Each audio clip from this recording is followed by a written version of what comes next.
Pero isang katotohanan ang bumulaga sa akin noong dumating ako sa amin. Katotohanan tungkol kay Joseph at sa kanyang sira ng pamilya.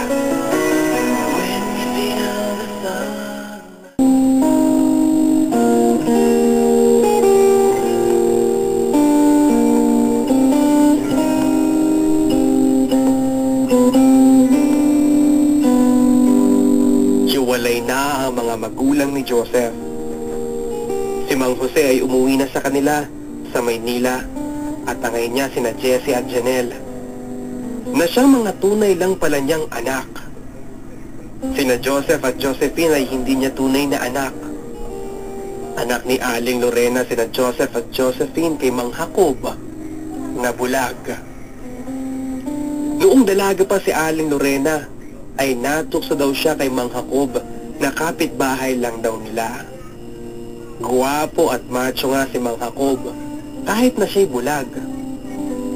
Ilang beses daw silang nagkasala pero noon ay nanliligaw na rin si Mang Jose na assistant engineer sa ginagawang tulay dito sa amin noong panahong iyon.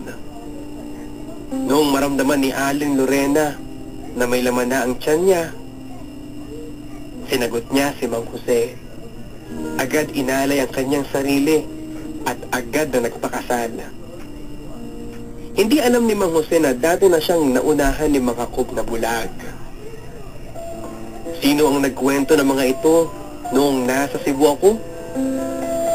Walang iba kundi si Mang Jacob. Si Mang Jacob din ang gumawa ng paraan para hindi kami magkatuluyan ni Joseph. Dahil ayaw niyang dumami ang mga bulag na anak ng hindi bulag.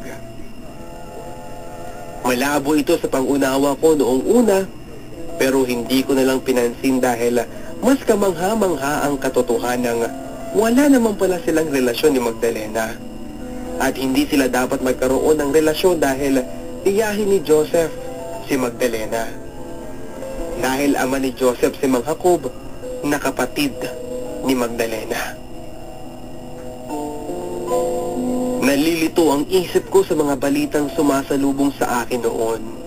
Pero hindi pa rin nawala ang pananabi kong makita at makasama si Joseph. Pero ang sabi ni Mang Jacob, tuluyan mo na siyang layuan, Jam. Mahihirapan lang kayo pagdating ng araw kapag nagkaroon na kayo ng anak na magmamana ng kapansanan niya. Nagitla ako sa sinabing ito ni Mang Jacob. Mamanahan? Ang mamanahin ng magiging anak niya ay ang pagkabulag. Kagaya ng pagmana ni Joseph sa kapansanan ko. Ganun ang Usher syndrome na tinatawag nila, Jam. Maaaring hindi pa bulag ang bata kapag isinilang. Pero bago siya maging teenager o sa panahong sa kanyang teenage life, doon siya mawawala ng paningin. Nanlamig at nanginig ako sa paliwanag na ito ni Mang Jacob. Dahil naalala ko ang anak kong si Joshua, ang anak namin ni Joseph. I can feel the magic floating in the air. Matigas pa rin ang paninindigan ni Mama tungkol sa sekretong kami lang ang nakakaalam.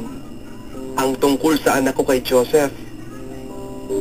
Mamatay man daw siya ay hindi niya ipapaalam, maging kay Papa ang tungkol sa anak ko. Binantaan pa niya ako. Kung bala ko daw ipagsabi, itatakwil na niya ako ng tuluyan. Bumalik ako ng Cebu matapos kong kausapin si Joseph. Umaamin siyang mahal pa rin niya ako, pero hindi niya ako gustong maging asawa dahil ayaw niyang maging miserable din ang buhay ko gaya ng mama niya. Mapalad lang daw si Josephine dahil hindi niya minana ang kapansanan iyon mula sa kanyang amang si Mang Jacob.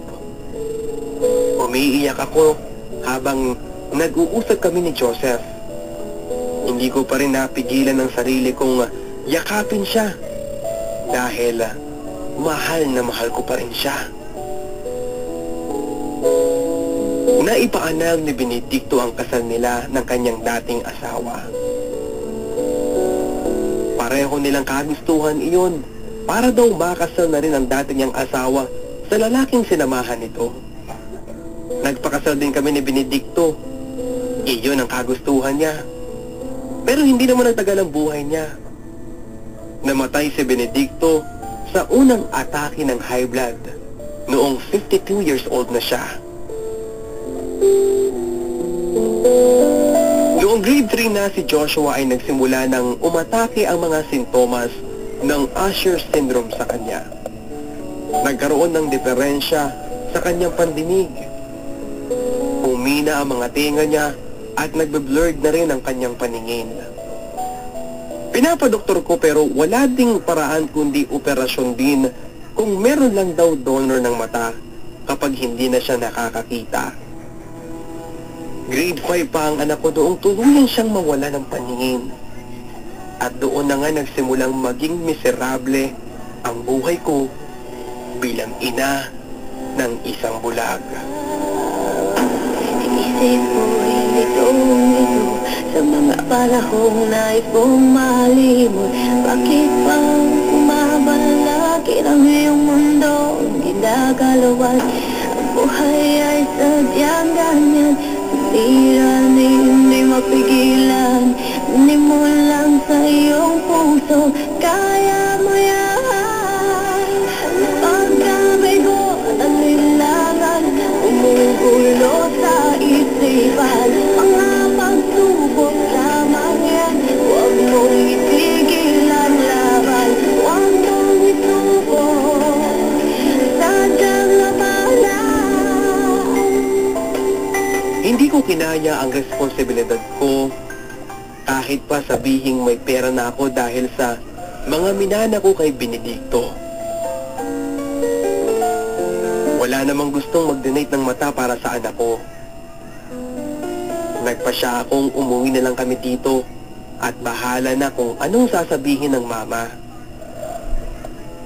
Ang mahalaga, maiuwi ko ang anak ko dahil alam kong kailangan din niyang matutunan ang buhay kagaya ng kung paano natutunan ni Joseph ang buhay ng isang bulag. Pagdating namin ni Joshua ay hindi kami sa bahay namin dumiretso, kundi sa bahay ni Joseph, kina Aling Lorena. Ito ang huling araw noon na tinawag ko siya ng Aling Lorena. Gulat sila noong makita nilang parang kasama ko ang pinatilyong kamukhang-kamukha ni Joseph. Hindi nga kaagad nakapagsalita si Aling Lorena. Ako naman ay kaagad na napaiyak dahil sa paraan ng pagkakatitig ni Aling Lorena kay Joshua sa kanyang apo. Tila inaaninag niya kung bulag din ang binatilyong kasama ko. Anak namin ni Joseph, nasabi ko. Doon na pumalahaw ng iyak si Aling Lorena. Ako ang niyakap niya at matagal pa kaming nag-iyakan bago muli kaming nakapagsalita. Nasaan po si Joseph? Tanong ko. Wala. Umalis. Nagpasada. Sagot niya. Napamahang ako sa sinabi niyang nagpasada. Nakakakita na si Joseph Jam. Magandang resulta ng operasyon niya sa Japan. Sabi niya. Nag-ipon siya ng pera dahil hahanapin ka daw niya. Pero hindi na pala kailangan dahil nandito ka na. Nandito na kayo. Sabi niya saka hinawakan ng kamay ni Joshua. Joshua, ako ang lola mo. Ako ang lola Lorena mo. Sabi niya kay Joshua. Saka muling bumalong ulit ang mga luha niya. Mamaya darating na ang papa mo at huwag kang mag-alala, apo. Darating ang araw na makakakita ka rin kagaya ng papa mo. In a long and winding journey, but I'm finally here tonight. Mabilis akong dumungaw sa bintana noong marinig ko ang pumasok na jeep sa bakuran.